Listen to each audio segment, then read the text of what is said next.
Okay, this is gonna be strange. Can you actually blame your parents for your back pain? Man, it must be really difficult to be a parent. You get blamed for everything, and sometimes rightfully so. Maybe parents never let their kids have any candy, like a true tyrant would do. Or maybe parents drop their kids off to school. Come on, like, you know that's a recipe to get bullied every day, right? Or maybe they name their son Dolph. Oof, naming your son Dolph? As in one letter away from the guy after World War II? Like, come on, man, you're just flirting with trouble here. And in this video, we're gonna see if we can add a little bit more ungratefulness towards our parents, and maybe if we can blame our back pain on them as well. Is back pain another thing for which we can say, thanks, mom and dad? Before we get into it, mom and dad, if you somehow discovered this channel, know that I love you, despite our differences. Okay, let's do this. First of all, why are we even talking about this? Like, how is this even possible? How can your parents cause you your back pain? Well, it's actually not that far-fetched of an idea. I struggled with back pain for more than 10 years. I've been healed for 2 years, and I researched and read and found a lot of different resources, let's just say, for back pain during my entire journey. One very interesting and very controversial figure in the whole back pain space is Dr. John Sarno. In case you've never heard of him, he's the first person who kind of suggested, I guess, or maybe even popularized the idea that chronic back pain may have something to do with emotional and psychological pain. When he first introduced this idea, it was kind of even ridiculed. Nobody took him seriously. And I think to this day, that idea hasn't gained a lot of mainstream traction. If you go to your doctor today, they're gonna try and treat your degenerative disc issues. They're gonna give you pills, injections, maybe even surgery. And when nothing of that seems to work, you're probably gonna also start exploring some of these other alternative ideas. And if you research Dr. Sarno and his approach, and most importantly his patients and results, you're gonna see that he actually gets a lot of people a lot of improvements and results. And his approach is actually very simple, which is why I kind of love it and resonate with it a lot. In his opinion, if you just become aware of this problem, if you become aware that emotional and psychological problems may be what's causing your back pain, you're already in a good position to start healing. He claims that a lot of people even heal completely just by reading his books, which is kind of crazy, but a lot of people actually confirm that. And you want to know the craziest part? I think it kind of worked on me. And yeah, look, I get it, there might be a lot of placebo effect going on here, but if it works, who cares? I was in pain for a decade. Do I care if what cures me is a placebo or on the other end of the spectrum, something which is a lot worse, an invasive surgery with possible really dire consequences?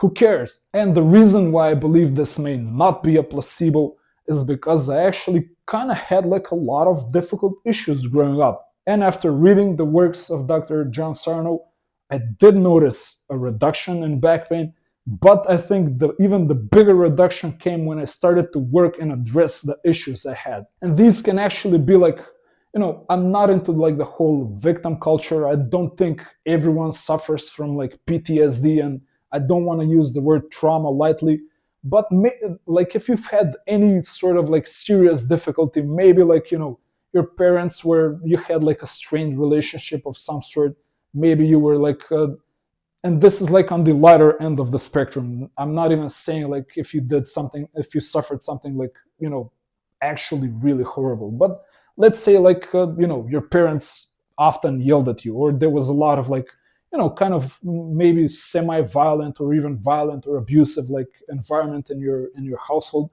That's actually a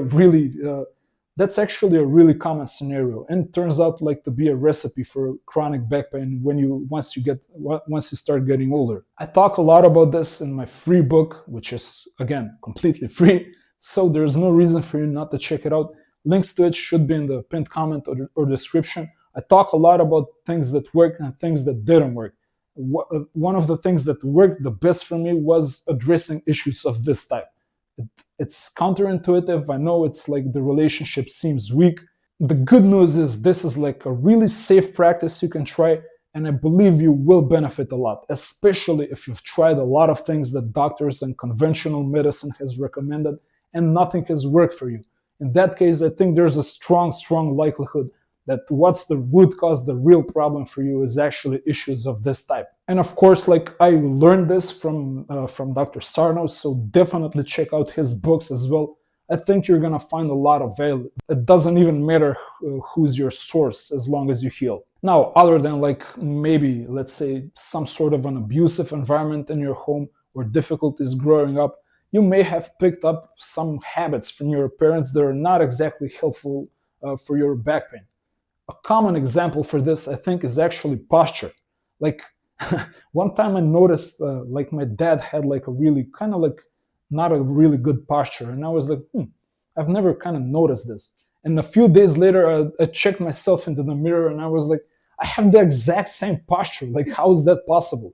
And posture is actually like kind of more like a habit, like a mindset issue. So you don't even, it's not even something you do consciously. You just probably observe the adults in your life when you're like a small child, and you start to like kind of grow into that, like fill their form in a way. And I believe that goes the same for like your movement patterns, like maybe even the way you kind of like, let's say you lie on the bed or you sleep, like you're gonna adopt a lot of the movements of your parents. And if they don't have the exact optimal movements, chances are like you're gonna inherit those as well. And I've seen this in like a lot of people. Whenever I see like, you know, a father and a son walking on the street, or a mother and a daughter, you're gonna see like if the dad is kind of hunched over, also like the daughter and the son is kind of like that. I know this is kind of really strange, but to me it makes a lot of sense. Like, and one more kind of interesting observation, like keep in mind that this is just like my observations, and I guess you could probably say that about this entire video, like this is only based on what I've kind of noticed and my own experiences, but I think it has some merit. Actually, you want to see if your mother has like an autoimmune condition. Why would I say something like this?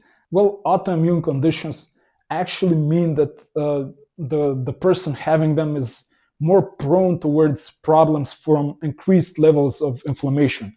That's kind of like how autoimmune conditions typically manifest. In fact, I don't even think they're necessarily like diseases. You can actually think of them as something that, let's say, like when you don't have the right lifestyle, maybe when you eat a lot of carbs, you don't eat the best foods, you can notice like an increase in those symptoms. And these are actually properties of your immune system.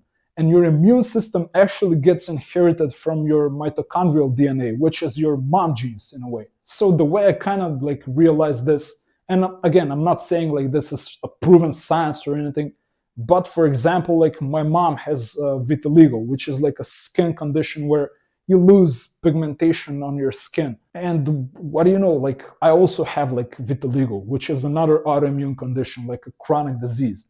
And I have chronic back pain, which is another like chronic condition. And I've noticed like my pain is very directly related to the things I eat. If I eat like a lot of sugar, a lot of carbs, a lot of like processed foods, my back is gonna start killing me, like maybe even the next day or like a few days later. And also like even the vitiligo on my skin is gonna get like more pronounced. It's even gonna start like spreading. And doctors will even tell you like, you know, chronic conditions, they're kind of for life. This used to scare me a lot whenever I've heard whenever like doctors first told me like, oh, this back pain thing, you're gonna like carry it with you for the rest of your life.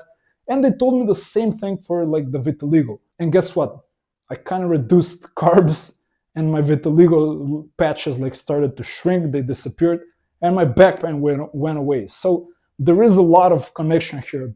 Once again, like this is purely my own speculation. I'm not sure if this is like even necessarily true, but you know, like see if your mom maybe has like an autoimmune or a chronic condition. That may provide you with some insight on why like you may also be prone towards issues of that type as well. Now, to be completely fair, chronic back pain is probably not entirely your parents' fault. In fact, maybe it may not even be their fault at all. As already mentioned, nutrition plays a huge role. So, you know, unless you let your mom feed you like candy, you're probably like an adult who has control over their own nutrition. Also, if you exercise properly and strengthen your body and you work on the most important issues when it comes to like psychological and emotional stuff, these are all like the most important things for chronic back pain. I talk a lot about this like in my free book. Definitely check it out. It's a completely free resource and it's an actual book, like 160 something pages of just my pure experience. There's no like chat GPT garbage in there. This is like all the stories of what worked, what didn't work, and how you can apply actually the exact same strategies to heal your back pain. But yeah, once you address like those three key areas, nutrition, exercise, and addressing emotional, psychological issues, I think you will see that your back is improving, which means, you know, maybe your parents are somehow to blame for some of your childhood stuff, maybe, but a lot of it is in your control. The truth is, it's probably somewhere in the middle, it's a mix. If you wanted to blame your parents more, I'm sorry to disappoint you. Maybe there is like a genetic component. Maybe if you have like upbringing issues that may contribute. But luckily, fortunately, healing is in your hands. You can definitely heal. My name is Mate from Real Deal Heal. Like this video and subscribe to this channel and hit like even the notification bell if you struggle with back pain. I talk a lot about it on this channel. Definitely share this video with someone who also may be struggling with this. Comments and questions go in the comment section. I'll try to get to them all. Mom and dad, like, sorry for being such a difficult prodigal son. Know that I love you. Like, thank you for everything. I'm insanely grateful for, and thank you for all the sacrifices and everything you gave me, including maybe like a little bit of back pain. You, my friends, if you want to heal your back pain, link to the free book, free book in the pinned comment in the description. Definitely check it out. If you want to binge on more like weird back pain videos, I think the next video that's going to appear here should be a great choice. I'll see you there, and until next time, be brave.